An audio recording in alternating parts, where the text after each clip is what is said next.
عزیز طلباء و طالبات اور معزز ناظرین، میں ہوں مظہر حسین سید اور آپ دیکھ رہے ہیں آن لائن اردو ٹیچنگ۔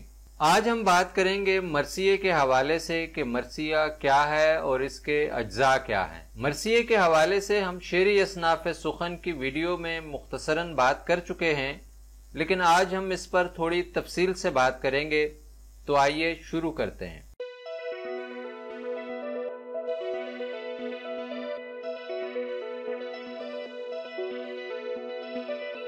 مرثیہ عربی زبان کے لفظ رثا سے بنا ہے، جس کے لغوی معنی مرنے والے کا ذکر خیر کرنا اور اس کی خوبیاں اور محاسن بیان کر کے اس کے غم میں رونا کے ہیں۔ شاعری کی اصطلاح میں مرثیہ وہ صنف سخن ہے جس میں کسی مرنے والے کی تعریف و توصیف بیان کی جائے اور حسرت و غم کا اظہار کیا جائے۔ اردو اور فارسی شاعری میں حضرت امام حسین اور دیگر شہدائے کربلا کے فضائل اور مصائب پر اس تواتر سے مرثیے لکھے گئے ہیں کہ اب یہ صنف واقعات کربلا اور شہدائے کربلا کے لیے مخصوص ہو گئی ہے۔ اردو شاعری کی کئی دیگر اصناف کی طرح مرثیہ بھی عربی شاعری سے برائے فارسی اردو تک پہنچنے والی صنف سخن ہے۔ مرثیہ سب سے پہلے عربی زبان میں لکھا گیا۔ مرثیہ اردو شاعری کا وہ بیش بہا اور قیمتی خزانہ ہے جس میں غزل کی سادگی، قصیدے کی شان و شوکت، مثنوی کا انداز بیان سب کچھ موجود ہے۔ مرثیے کے لیے کوئی خاص ہیئت مخصوص نہیں ہے۔ ابتدا میں مختلف ہیئتوں میں مرثیے لکھے جاتے رہے ہیں، لیکن مسدس کی ہیئت نے سب سے زیادہ مقبولیت حاصل کی ہے اور مستند اور بڑے شعراء نے اسی ہیئت کو اختیار کیا ہے۔ اردو مرثیے کا باضابطہ اور روشن دور میر ضمیر اور میر خلیق کی مرثیہ گوئی سے شروع ہوتا ہے۔ اس کے بعد میر انیس اور مرزا دبیر مرثیہ گوئی کے آسمان پر آفتاب بن کر چمکتے ہیں۔ ان کی ذہانت، صلاحیت اور محنت سے مرثیہ کو عروج حاصل ہوا۔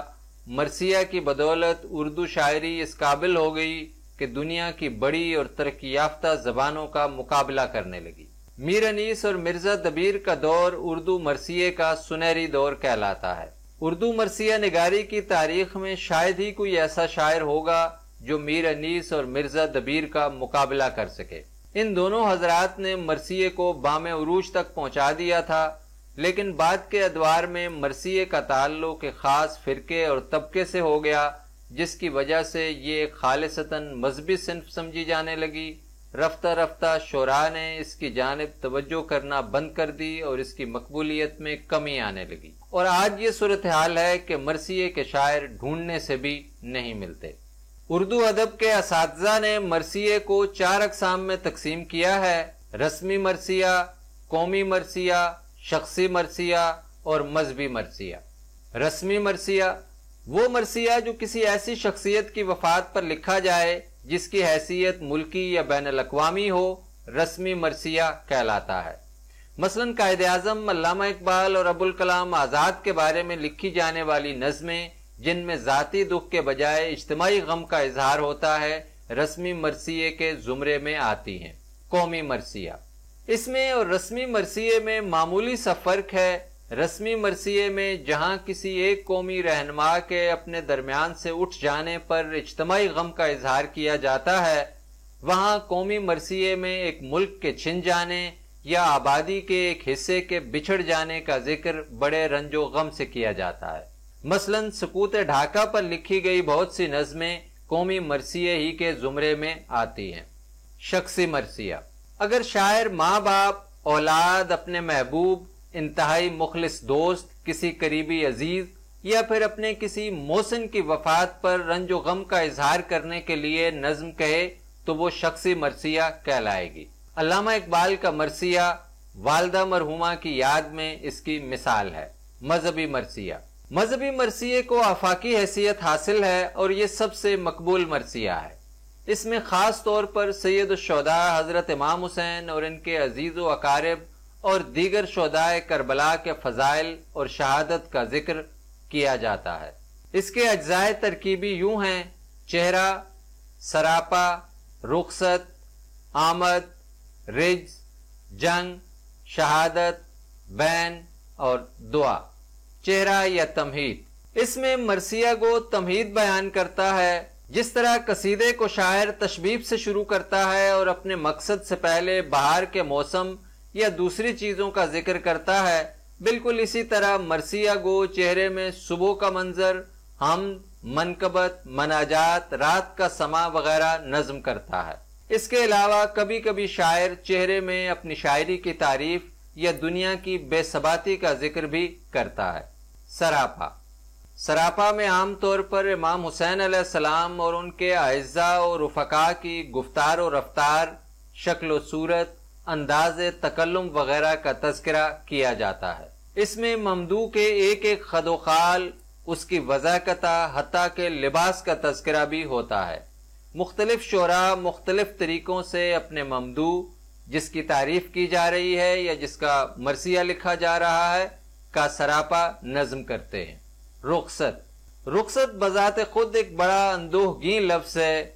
جدائی کا خیال ہی تکلیف دہ ہوتا ہے، پھر میدان جنگ کی رخصت کا عالم کیسا ہوگا جبکہ اس بات کا یقین ہو کہ جانے والا زندہ واپس نہیں آئے گا۔ کربلا کی رخصت کو شعراء نے بڑے پردرد الفاظ میں بیان کیا ہے۔ اس حصے میں جنگ کے لیے جانے والے کا امام حسین سے جنگ کی اجازت لینا، اعزاء و احباب سے رخصت ہونا نظم کیا جاتا ہے۔ آمد، اس حصے میں ممدوح کی میدان جنگ میں آمد کا منظر بیان کیا جاتا ہے۔ اس کا گھوڑے پر سوار ہونا اور شان و شوکت سے میدان جنگ میں داخل ہونا دکھایا جاتا ہے۔ اس میں گھوڑے کی تعریف بھی لکھی جاتی ہے۔ کبھی کبھی گھوڑے کی تعریف جنگ کے مناظر کے ساتھ بھی نظم کرتے ہیں۔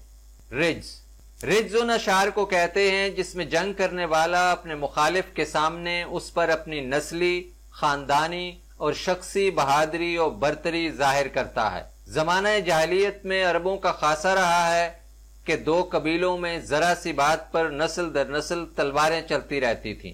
مرثیہ نگار نے اس سے بہت فائدہ اٹھایا اور اس کے ذریعے مرثیے میں ایک شاندار اضافہ کیا ہے۔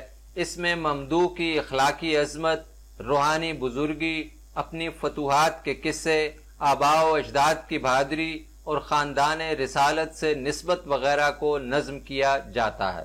جنگ، اس حصے میں شاعر ممدوح کو بہادری اور دلیری سے جنگ کرتے ہوئے دکھاتا ہے اور اس کی شجاعت کو انتہائی بھرپور انداز میں بیان کرتا ہے۔ اس کی بہادری اور اس کے تمام حرب و ضرب کی تصویر کشی کی جاتی ہے۔ تلوار کی تعریف اور اس کی کاٹ بھی اسی میں نظم کرتے ہیں۔ کبھی کبھی گھوڑے کی تعریف بھی جنگ کے ساتھ ہی بیان کر دی جاتی ہے۔ شہادت، ممدوح کا لڑتے ہوئے شہید ہو جانا دکھایا جاتا ہے۔